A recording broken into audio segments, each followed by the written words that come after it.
la donación es un contrato también peligroso, tiene sus bemoles que afinar. Claro. No en todos los casos es recomendable hacer una donación. Hay que tener cuidado con las mismas. Hola, te doy la bienvenida a El Foro Legal, la sección de este podcast cuya misión es que aprendas sobre un tema que está presente en todos los aspectos de tu vida y no te has dado cuenta. La ley, desde los negocios y la política hasta la ciencia y la tecnología. Te dediques a lo que te dediques, tú necesitas entender temas legales para tener una vida mejor y tomar mejores decisiones. Mi nombre es José Luis Álvarez y creo firmemente en que hacemos lo que podemos con lo que sabemos y que cuando sabemos mejor, hacemos mejor. Bienvenidos al Foro Legal. Comenzamos. Pues bienvenidos a otro capítulo del Foro Legal. Estoy el día de hoy muy contento porque tenemos como invitado a quizá uno de los abogados más conocidos por Aguascalientes, ya que es profesor universitario. Yo creo que a muchas generaciones de abogados de esta ciudad le ha dado clases. Él es el licenciado Juan Ángel José Pérez Talamantes, que es actualmente el notario público número 53 de los del Estado. Él estudió Derecho en la Universidad Autónoma de Aguascalientes, ha tenido diversas responsabilidades públicas. Quizá la más reciente fue el haber sido secretario general de gobierno del Estado de Aguascalientes y actualmente pues, es titular de la notaría. ¿Cuántos años lleva dando clase? Bueno, primero te saludo con afecto, te doy la bienvenida a tu casa, un gusto recibirte. Gracias. Como tú fuiste mi alumno, pues me da mucho gusto que estés haciendo también esta clase de esfuerzos que yo celebro para pues que se comparta información con la población en general de las funciones que hacemos los abogados, ¿no? Yo tengo como notario, voy a ajustar 10 años este diciembre en funciones. Esa es la... ¿Y dando clases? Y dando clases, yo creo que muchos años ya debo tener. Antes de entrar al gobierno ya tenía unos 10 años y ahora, desde que regresé, o sea, a lo mejor unos 20 años dando clases. Excelente. Pues sí, yo creo que a la mayoría de los abogados de esta ciudad les ha dado clases. A lo mejor sí tengo unos 20 años ya dando clases. Y bueno, el día de hoy, con el maestro Pérez Talamantes, queremos platicar un poco sobre cuáles son las funciones de un notario, qué es lo que hace un notario, cuándo debemos acudir con él. Y sobre todo para la gente que nos escucha que no es abogado, pues tenga un poco más de elementos y conocimiento para entender cuáles son estas funciones, ¿no? Entonces, quizá la primera pregunta, maestro, es ¿qué es un notario en realidad? Vamos a tratar de ser muy claros y de darle a la gente conceptos muy sencillos de lo que hacemos en las notarías públicas. Claro. Como delegatarios de fe pública hacemos escrituras y hacemos actas. En las escrituras nosotros formalizamos todos los contratos o los actos jurídicos que las partes nos solicitan, que los gobernados vienen y solicitan. Y en las actas nosotros hacemos constar, damos fe de todos los actos materiales y los hechos jurídicos que presenciamos o que nos solicitan también en su caso algunos de los gobernados que solicitan nuestros servicios. ¿Qué tipo de contratos formalizamos en escrituras públicas? Bueno, pues prácticamente de todo, de compraventa a mutuos, a hipotecas, en fin, todo puede formalizarse en escritura pública. Sin embargo, en Aguascalientes el Código Civil menciona que todas las compraventas de inmuebles, todos los contratos de compraventa de inmuebles tienen que hacerse en escritura pública. Entonces, básicamente, todas las operaciones inmobiliarias tienen que formalizarse vía escritura pública y es a lo que nos dedicamos, entre otras muchas cosas, como ya te lo comenté. Claro, excelente. Y en este caso en particular, las personas luego también tienen conocimiento de que existen los fedatarios públicos a través de los notarios, pero en muchas ocasiones nos han llegado a preguntar, oye, ¿y no puedo hacer esto a través también de un corredor? ¿Cuál es la diferencia entre un corredor público y un notario público? ¿Cómo no? El corredor público también es un fedatario público, pero es habilitado exclusivamente para cuestiones de orden mercantiles en materia mercantil federal, no civil. Nosotros, como notarios, también tenemos atribuciones de fe pública en asuntos de carácter concurrente, pues mercantil y civil. Pero el corredor público solamente puede actuar en cosas de orden mercantil. Entonces, todo lo que tenga que ver con materia civil es exclusivo de los notarios. Es correcto. Excelente. Bien, y digamos, dentro de las actividades que más conoce quizás la población en general que llevan a cabo los notarios, se encuentra pues esta clase de actas o escrituras, pero además, y muy conocido sobre todo en la sociedad, es que también cuando acudes con el notario es justo cuando quieres hacer una manifestación de voluntad relativa a tu patrimonio, como lo es un testamento, ¿no? Entonces, más o menos, ¿qué sería un testamento? ¿Cómo colabora el notario en este tipo de mecanismos? ¿Y es importante o no importante tenerlo? Bueno, mira, sobre los aspectos testamentarios y sucesorios, yo creo que una de las decisiones más importantes que debe hacer una persona es formular y tener su testamento. Evidentemente, el testamento no nos hace presentes aquí en este mundo una vez que partimos. Por el contrario, lo único que se establece son reglas muy claras de distribución de nuestro patrimonio el día que partamos. Claro. Es un acto jurídico personalísimo, es decir, no puede llevarse a cabo a través de ningún representante, de ningún apoderado. Es un acto jurídico solemne, ¿sí? En el que se dispone. ¿Por qué solemne? Porque tenemos que reunir ciertos requisitos y ciertas formalidades que establece tanto el código como la ley del notariado para realizar el testamento público abierto, que es el que hacemos nosotros mayormente como notarios. Ok. ¿Sí? Ahora, ¿importante hacerlo? Pues sí, muchísimo. Y en este espacio pues sí quisiera hacer una invitación a toda la gente que acudan con el notario selecciona que formulen su testamento. ¿Por qué razón? Cuando hay juicios sucesorios intestamentarios o sucesiones legítimas, pueden... ¿Qué es un juicio sucesorio intestamentario para que no se nos escuche? Cuando la gente muere sin testamento, sin haber dejado testamento, pues se tiene que adjudicar el patrimonio de cuyos o del muerto. Sí, el patrimonio de la persona fallecida tiene que adjudicarse a sus herederos legítimos. Y estos herederos legítimos, el código, la propia legislación civil establece quiénes son. Generalmente hay una regla que yo les digo, una regla de oro en materia familiar. Los parientes más cercanos van excluyendo a los lejanos y se van adjudicando pues los bienes, los derechos y los deberes considerados pues como universalidad del patrimonio de esta persona fallecida a sus herederos o a quienes se han declarado herederos. Sin embargo, en los juicios sucesorios intestamentarios puede haber problemáticas. Puede haber gente que no esté de acuerdo. Puede haber acreedores alimentarios que no estuviesen reconocidos. Y que aparecieran después de que falleció. Que aparecieran después de que falleció. O que en el propio curso de la causa procesal fallezca alguno de los herederos ya designados. Y tenga que abrirse otra sucesión intestamentaria porque tampoco dejó testamento. Yo en alguna ocasión, antes de que fuera notario, tuve la oportunidad de participar en un juicio sucesorio intestamentario que inició en el año de 1920 y terminó en el año 2007. ¿Sí? Casi 100 años. Para mover el expediente, los autos. Digo, y era muy curioso porque, bueno, primero, para moverlo era un problema porque había que llevar los famosos chamucos, ¿verdad? Casi carretillas de papeles. Para sacarles copias, pues ya sabrás. Sí. Pero te decía, era muy curioso ver en ese expediente autorizados a la gran mayoría de los abogados que han hecho historia aquí en Aguascalientes. O sea, era un registro histórico de los abogados que llevaban familiar, ¿no? A nombres muy connotados. Nombres muy connotados. Y bueno, pues evidentemente las cosas pueden enredarse gravemente en un juicio sucesorio intestamentario. Ahora, si tú dejas un testamento, esto no quiere decir que si hay acreedores alimentarios omitidos, pues no vayas a tener problema. Pues claro que vas a tener problema. Puede haber una inoficiosidad del testamento y el testamento va a ser inoficioso en esa sola parte. El ser inoficioso no quiere decir que sea nulo el testamento. Lo único que va a hacer es reducir la masa o considerar dentro de la masa sucesoria del patrimonio del de cuyos al acreedor alimentario emitido y le tienes que garantizar su pensión alimenticia. Ese es el tema. Pero si hay hijos fuera de matrimonio, ¿verdad? Si hay acreedores alimentarios omitidos, generalmente las esposas, ¿sí?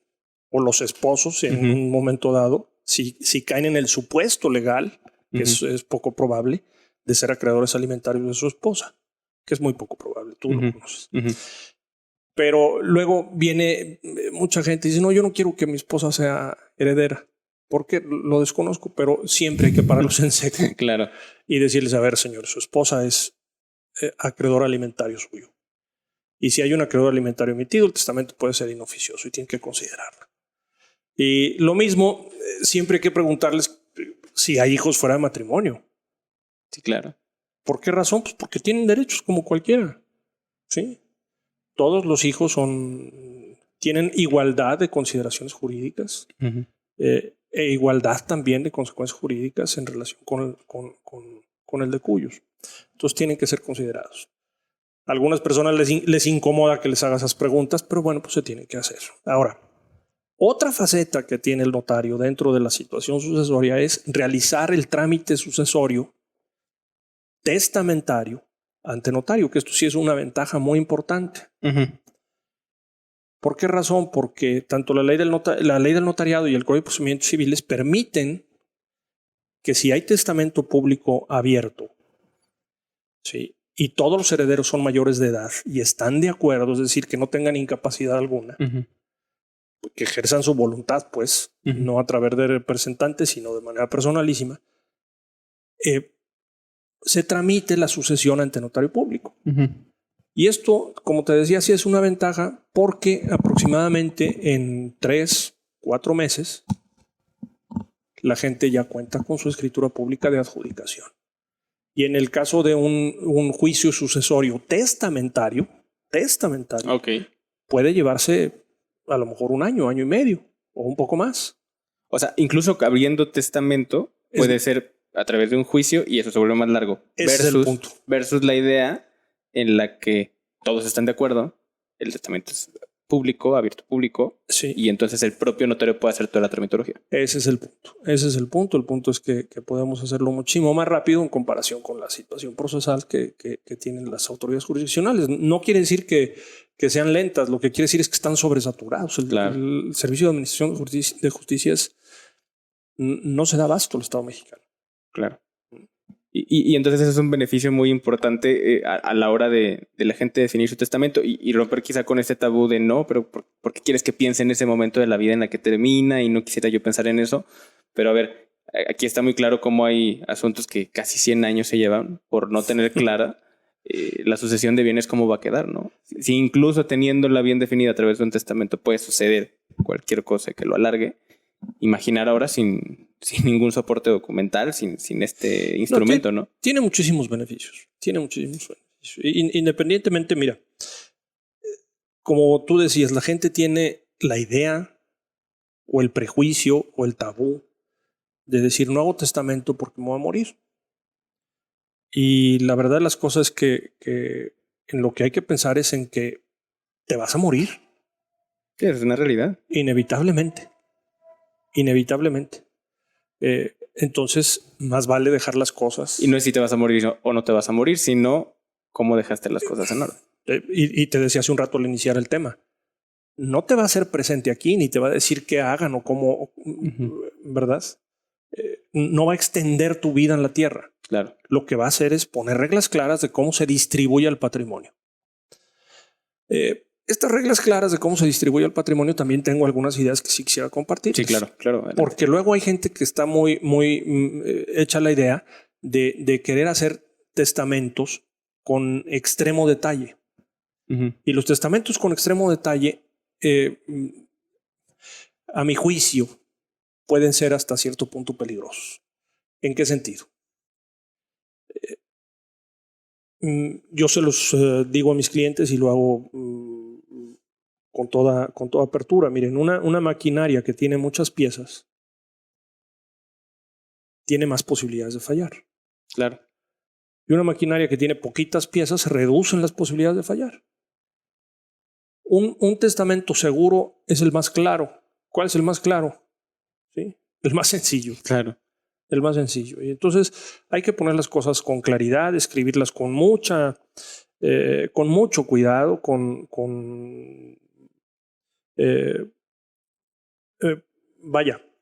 un reflejo exacto de la voluntad del testador. Okay. Nosotros como notarios tenemos la obligación de escuchar al testador aquí en Aguascalientes todavía en presencia de los testigos, de 2 testigos. Okay.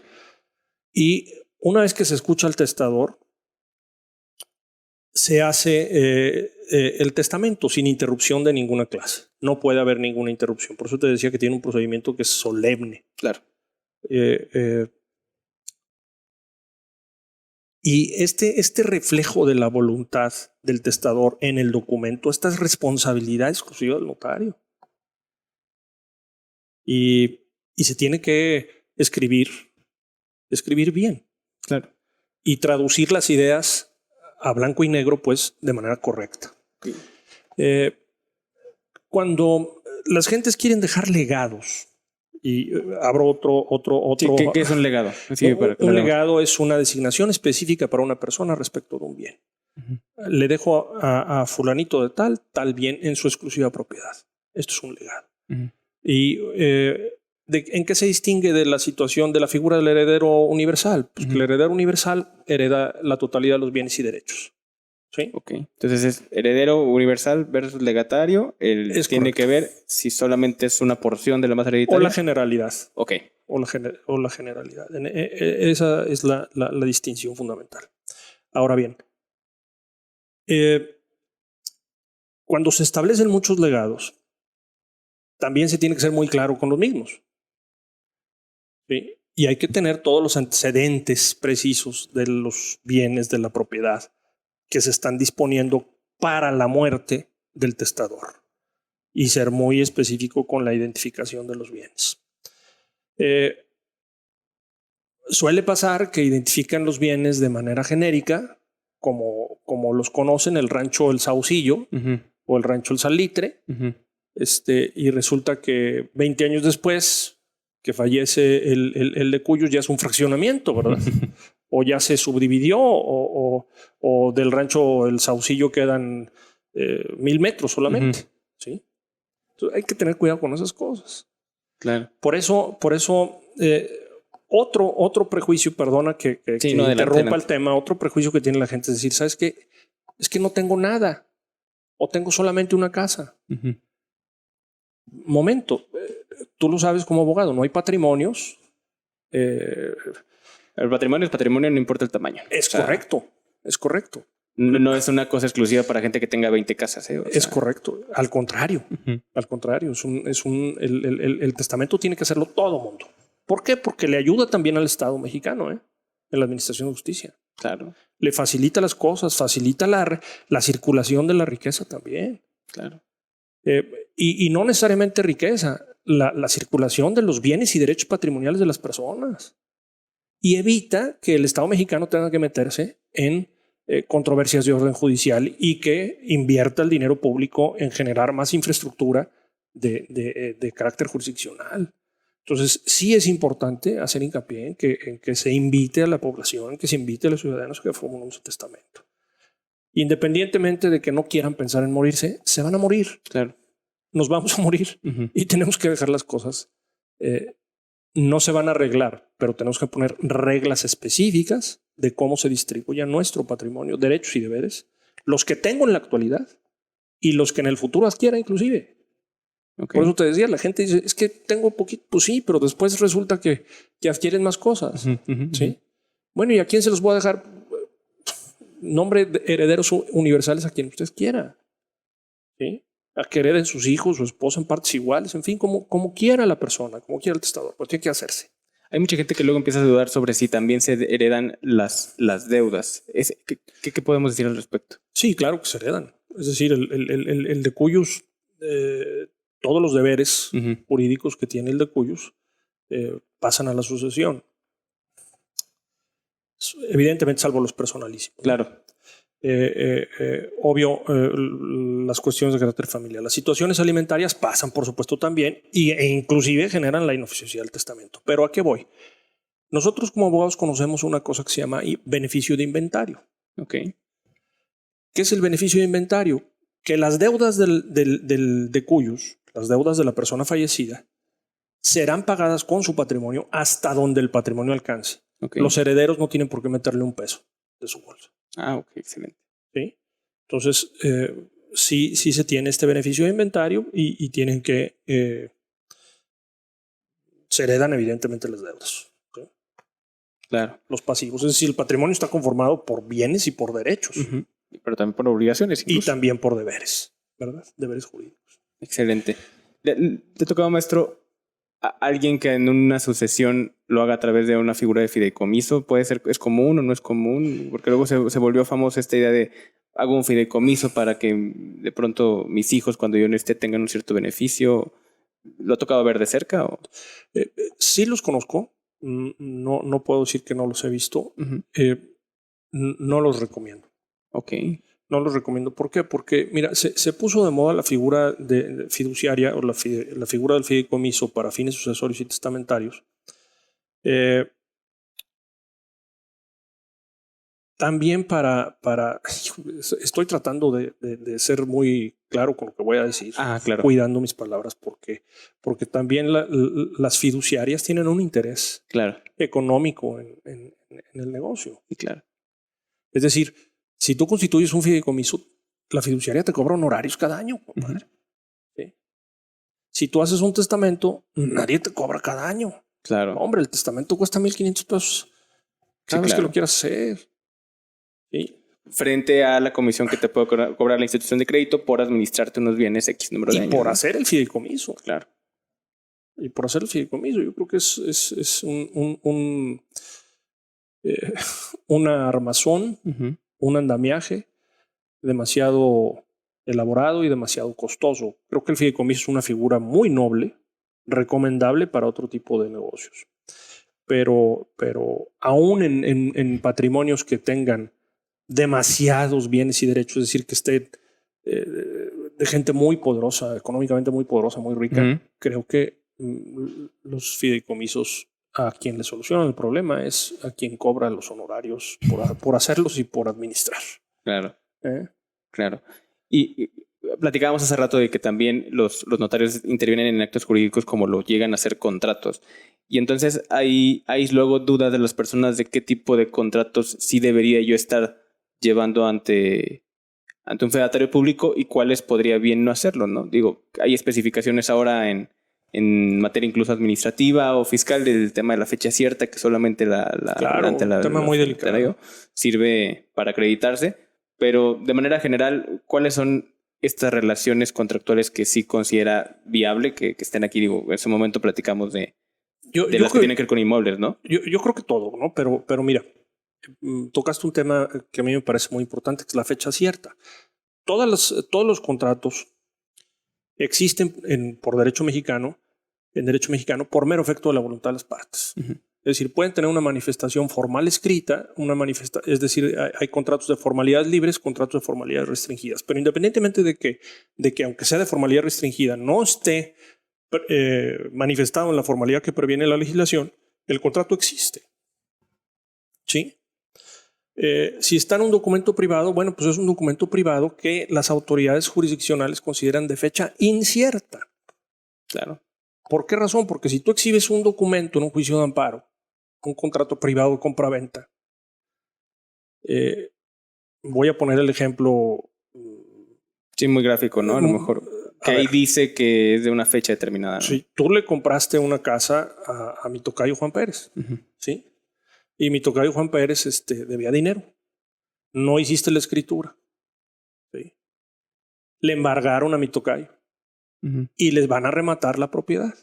Pero la propiedad, en efecto, tú sí se la pagaste. Tú sí pagaste el precio. Sí es tuya. Sí celebraste el contrato de compra-venta. ¿Vale? Vas y presentas tu amparo. ¿Por qué presentas el amparo? Hombre, pues porque no eres parte en el juicio y están privándote de un derecho de propiedad que tú tienes adquirido. ¿Sí? Te están privando de un derecho sin ser oído y vencido en juicio. Violación del artículo 14 constitucional. Entonces, a la hora que presentes tu amparo, puede ser que hasta te multen, compadre. ¿Por qué? Porque tienes un documento privado de fecha incierta. La autoridad jurisdiccional te va a decir, ¿cómo sé yo que no lo hiciste ayer? Que no lo hiciste ayer, lo antedataste. Asoleaste las hojas para que parezcan antiguas. ¿Sí? Y me estás exhibiendo este chanchullo aquí. Y además, Juan Pérez es tu compadre. No se hagan güeyes. Claro. ¿Sí? Entonces, para eso sirve la fe pública, para darle la naturaleza aún a un documento privado, la naturaleza de ser de fecha cierta. Si el documento se otorga ante el notario, evidentemente va a ser de naturaleza pública. Es un documento público. Claro. Pero si se ratifica solamente sus firmas y el contenido, el documento será privado de fecha cierta. Y adquiere la fecha cierta a partir de que pasa por nosotros. O sea, no es la fecha de la firma, sino la fecha en la que pasa ante la fe del notario. Es correcto. O sea, es correcto. Lo que ustedes certificarían, entonces, ¿es cierto que dicen lo que dijeron? Más no sé si sea cierto que sea cuando pasó. Es correcto. Tú vienes conmigo con el contrato que celebraste con mi tocayo. Me dices, mire, maestro, lo celebramos hace 10 años. Ok. Y traes a mi tocayo, lo ratifican ante mí hoy. A partir de hoy que lo ratifican, tiene fecha cierta. Hoy, no de hace 10 años. Claro. ¿Sí? Ese es el tema. Y es un tema también que hay que comentar para los asuntos de orden fiscal. Sí. Que es a lo que tú vas y a lo que tú eres experto. Y puedes hasta ya darme clases al respecto. Pero mira, y voy a abrir también contigo otro tema que quiero que toquemos más adelante, que son lo relativo a las donaciones. Pero cuando hay discrepancias de orden fiscal, o posibles discrepancias de orden fiscal, nuestros amigos contadores a veces recomiendan, oye, pues que te done tu papá o te done tu esposa dinero. ¿Qué quiere decir que hay discrepancia? Pues que gastaste más de lo que manifestaste como ingresos. Sí, claro. ¿Sí? Es decir, gastaste 1 millón y ganaste 500,000 fiscalmente. Sí. No hay coincidencia entre tus ingresos y tus gastos. Es correcto. Es eso. Y entonces, bueno, pues para arreglar el boliche, vamos a decir que te regaló tu esposa o te regaló tu papá o tu mamá 500,000 pesos. ¿Sí? Y como las donaciones entre cónyuges son exentas o entre ascendientes y descendientes en línea recta a nivel federal, fiscal federal, son exentas de impuesto sobre la renta, bueno, pues vuela, ¿verdad? Se antoja viable. Sin embargo, la donación de dinero tiene que hacerse en escritura pública. ¿Sí? A partir de 1,000 pesos. Es un contrato de formalidad restringida. A la hora que tú le dices a un contador, oiga, pues fíjese que sí está bien su estrategia que está proponiendo de donar 2, 3 millones de pesos, pero tiene que hacerse en escritura pública. Pues, ¿cómo? Bueno, tiene que hacerse en escritura pública. Al menos dale fecha cierta, hombre, ratifiquen la donación. Claro. Y defiéndanla. Vía, sí, claro. En el supuesto que tengas un crédito fiscal, habrá que irnos a juez en Lorida. Y que tengas una revisión, ¿verdad? Pero para efectos fiscales, pues, el dar la certeza de la fecha es importante. No basta con que conste el documento. No basta con que tengas testigos. ¿Sí? Para que le des la naturaleza de fecha cierta a un documento es o que se muera una de las partes, uno de los otorgantes, a partir de la muerte de los otorgantes, que se otorgue ante fedatario público, se ratifiquen las firmas o se presente en el registro público. No hay más. No hay más. Obvio, si ya andan juzgados, pues bueno, juzgados el documento a partir de que se presentó ante un secretario de acuerdos que tiene fe pública, también es delegatario de la fe pública que se concentra el Estado. Entonces, a partir de esa fecha adquiere fecha cierta. ¿Me va a entender? Sí, claro, claro. ¿Sí? Claro. Vaya, ahora, si quieres platicamos un poquito sobre los temas de donación, que también la gente... ¿Cómo debe entender la gente la donación? Porque sí, a veces no, quizá como concepto jurídico no queda tan claro. Lo tienen claro como en el argot, ¿no? Sí. De regalarte algo. Pero quizá no tenemos claras las personas luego estas formalidades que deben. Y tiene que ver con lo que coloquialmente la gente dice, los heredo en vida. ¿Sí? ¿Por qué razón? Pues porque le tienen miedo a los testamentos, le tienen miedo a las sucesiones, le tienen miedo a los pleitos. ¿Sí? Para que no se estén peleando después. De una vez arreglo cómo están las cosas, ¿no? Claro. Sin embargo, hombre, también hemos tenido historias terribles, tristísimas, truculentas, de gente que dona sus bienes a sus hijos. Y como hay que decirlo con verdad, como el umbral de vida en México ha crecido, es decir, la gente se muere más vieja, pues los viejos estorban. O empezamos a estorbar, yo también. Y la gente los mete en asilos, en casas de descanso, y los deja sin casas, sin la manera de vivir, ¿Por qué razón? Porque las familias están viviendo una circunstancia cultural terrible que es sobrevivir. Claro. Trabajan para sobrevivir. Y por eso han proliferado tantos asilos de ancianos, tantas casas de descanso, tantas guarderías, porque la familia se está convirtiendo en una entidad jurídica incapaz de cumplir con sus fines fundamentales. Claro. Y bueno, la donación es peligrosa por eso, porque a veces también se puede dejar indefensos a los ancianos. ¿Sí? No te quedas a salvo con un patrimonio que al final del día tú construiste, ¿no? Así es. Hubo una reforma del año 2014, si mal no recuerdo, al contrato de donación, una reforma de buenas intenciones, pero muy desafortunada, y te voy a tratar de explicar por qué. En esta reforma se obliga a acreditar que el donante tiene más bienes. Si no tiene más bienes, no puede donar. Bueno, pues tiene buenas intenciones. ¿Por qué? Pues para que no dejes inópeo a un ancianito, ¿verdad? No lo dejes indefenso. Está bien, está correcto, eso está bien. Pero si le quiere donar, ¿por qué le privas de su derecho de propiedad? Claro. ¿Y por qué distingues? Es decir, ¿solamente puede donar el que tiene muchos bienes? Ajá. Sí, pareciera. Hay violación de derechos humanos ahí. Sí. Y me parece hasta cierto grado discriminatorio. Sin embargo, ¿cómo hemos salvado el tema? Pues a través de la figura del usufructo vitalicio. ¿Qué es el usufructo vitalicio? La propiedad tiene 3 atributos. Tiene el atributo de usar, literal, usar la cosa, disfrutar, que no es necesariamente el disfrute, sino sacarle los frutos o disponer de los frutos. Ajá. Y el disponer. Desde derecho romano, utendi, fruendit. Abutendi, ¿no? Sí. Cuando le quitas los atributos a la propiedad se dice que queda desnuda y se conoce jurídicamente como nuda propiedad.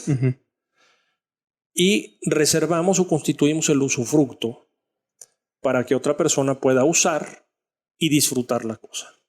Usarla y sacarle frutos. Claro.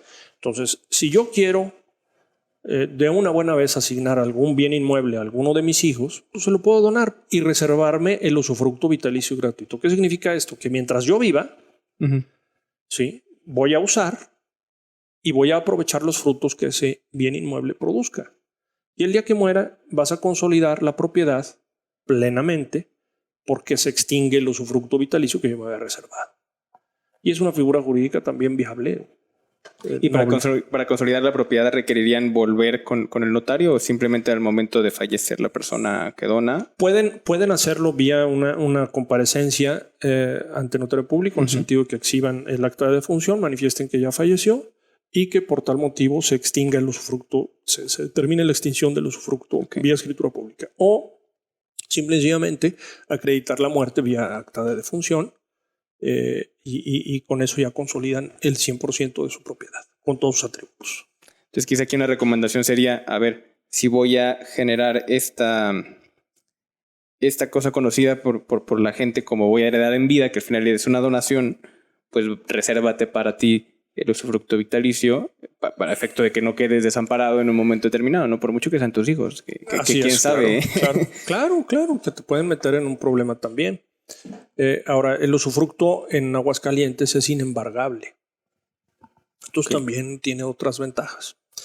Y con la donación también hacen o han pretendido generar ciertas simulaciones y abusos jurídicos que luego generan problemas legales. La donación es un contrato también peligroso, que tiene sus bemoles que afinar. Claro. No en todos los casos es recomendable hacer una donación. Hay que tener cuidado con las mismas. Y sobre todo cuando se hacen donaciones también a menores de edad. ¿Cómo funciona eso? La donación a menores de edad, la donación para que exista tiene que ser aceptada por el donatario. ¿Sí? El menor de edad solamente puede aceptar la donación a través de sus representantes legales, que son sus mismos padres. ¿Sí? Generalmente los donantes, y son quienes tienen que firmar, no los abuelos. La patria potestad se ejerce por los padres. A falta de los padres, los abuelos según determine la autoridad jurisdiccional quiénes son los más idóneos, ¿no? Antes el Código Civil decía que los abuelos paternos primero y luego los maternos por algún asunto discriminatorio, pero se acabó eso. Ya se acabó eso. Es quien determina la autoridad, quien determina la autoridad jurisdiccional según la idoneidad. Entonces, pues es la fotografía pues, del contrato de donación. Un contrato de donación te permite disponer de tus bienes en vida, bienes presentes, a diferencia de la sucesión o del testamento. El testamento te permite disponer de tus bienes futuros. Bienes y derechos futuros, lo que adquieras en el futuro. La donación solamente bienes presentes. Claro. ¿Sí? Y son esquemas jurídicos que a nosotros como notarios, como delegatarios de la fe pública del Ejecutivo, pues nos compete recomendar a la población a efecto de que le ayuden también al Estado mexicano a que el patrimonio de los gobernados esté seguro. Claro. Y que el patrimonio de los gobernados se transmita y circule adecuadamente y con rapidez, con eficacia. ¿Verdad? ¿Para qué? Para que se transmita a quien le corresponde y se fortalezca el Estado de Derecho mexicano y se fortalezca la economía mexicana también. Claro, excelente. Bueno, pues en realidad una aproximación al notariado muy, muy amplia. Creo que a la gente que nos escucha les va a servir mucho. Y no sé, algún comentario final, maestro, que quieras hacer en el sentido de alguna recomendación final, algo que no quieras que pase de largo, que les quede como en la memoria a todas las personas sobre este tema. No, vaya hombre, que mira, una de las principales funciones que hacemos nosotros como notarios es la de dar asesoría jurídica. Acudan con su notario no solamente a firmar escrituras, pidan asesoría, asesórense. Son peritos en derecho, gente muy capacitada. El gremio notarial en Aguascalientes siempre está en constante capacitación, en constante actualización. Todos nos inscribimos siempre a cursos de actualización y de capacitación y estamos en constante preparación. Otras áreas fiscales, de administración de recursos de nuestros clientes, que implican una complejidad grandísima en el manejo de nuestro trabajo. Otras áreas como la ley del lavado de dinero, o conocida como ley del lavado de dinero, también son tareas muy complejas, pero bueno, pues ya será otro episodio. Otro episodio en otra ocasión. Yo por lo pronto hago la invitación a todos tus escuchas, a todos tus seguidores, para que sí se transmita que acudan ante notario público a recibir asesoría de cualquier tema que quieran en términos jurídicos.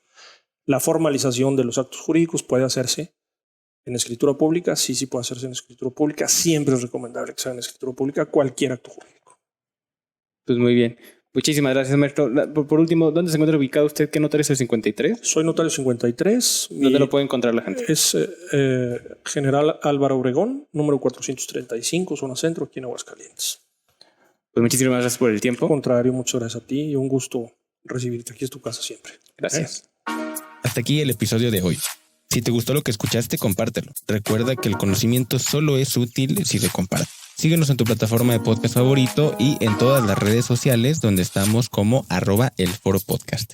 A mí me encuentras en todos lados como José Luis Álvarez o @AlvarezSánchez_. Hazme llegar cualquier duda o comentario, o bien si quieres que hablemos de un tema en particular. Recuerda que estamos aquí porque somos tu aliado estratégico. Nos vemos en el siguiente episodio.